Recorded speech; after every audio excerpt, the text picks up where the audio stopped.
on. Mike Parry is with us. Good afternoon, Mike. Oh, good. Yeah, hi guys.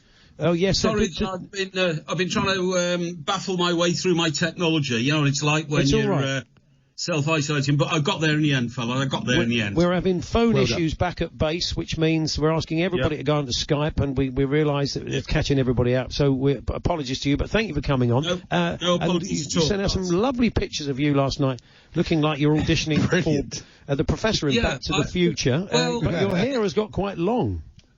Well, it's not just it's got long, it's got thicker across the top of my buns.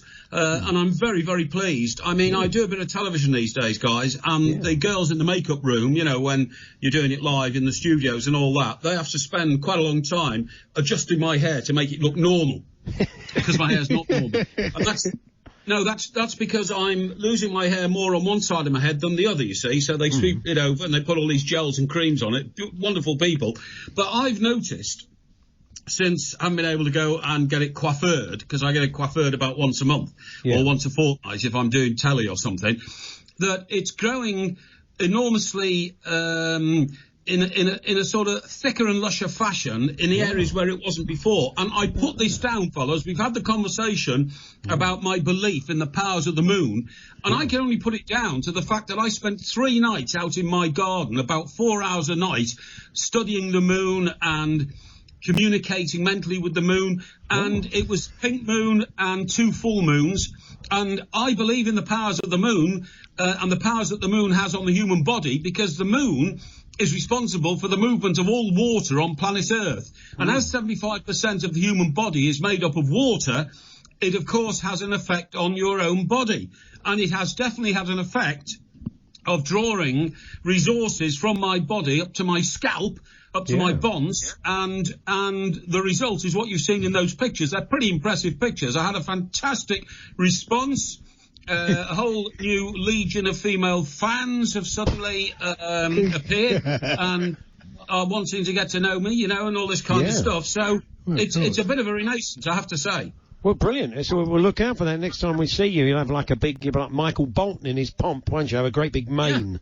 It'll be fantastic, Everton, you were talking about your club, and you made quite a bold boast on social media and got a lot of clog for it, didn't you? You were suggesting that they could be challenging for the Premier League title in 2 years. I mean, that's not that outrageous, is it? Well, it's not outrageous because, as you're a Spurs fan, Paul, all I meant was that I wanted Everton to get to a level of confidence where they felt they could start challenging. Now, I didn't say Everton are going to win the Premier League in 2 years' time. That's ludicrous, OK? What I said was I'd like to think Everton are in a position in 2 years' time with Mr. Ancelotti there, and with the new investment we've got, and everybody's very confident about the new ground, that we could be in a position to challenge. And what I meant was to give the fans the vibrancy that you must have felt in the first 3 or 4 years that Mr. Pochettino was there, and the fact that you could be challengers. I never said we were going to win. I said I wanted to be a challenger. I got 500,000 people who responded in one way or another. And I would say 499,999 of them said I was bonkers and off my rocker. But I said, look, just read what I said. I said the challenge, the right to start competing for that title, and qualified that by saying I would love to think we could win it within 5 years. Yeah, OK, well, that's... I think Everton are one of those clubs, along with Newcastle, that definitely, if Newcastle get this deal done, can challenge. But the trouble is, Mike, that all these clubs, they can only be one winner, and there's so many clubs now that have got money, got players, that's what makes the Premier League so exciting, of course. Just looking at your Twitter, I was just checking you out, your hair and everything. I see there's a bloke on here he's Mike Parry, but he's Pastor Mike Parry. I'd love to see his timeline from your fans.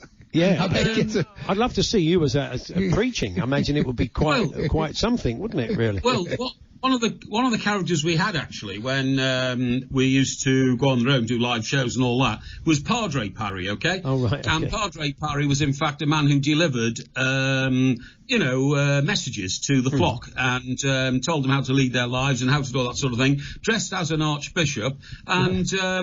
offered all sorts of advice. So this guy's trying to now impersonate me or something like that, I don't know. When you first said a pasta Parry, I thought you meant this guy was Italian, eats a lot of pasta and is the size of the house, like Mario. What's the name of that game? Mario Lanza was the great Italian actor, wasn't he? He was, yeah, singer. A singer, that's right, yeah. He ate so much pasta because his mother went round and fed him 4 times a day. He had so much pasta when he died, they couldn't fit the lid on his coffin, and his leg was sticking out when his funeral was. Is that right? Any members of the Lanza family listening? We do apologise if we can't stand that up, or we couldn't stand it up. Too heavy.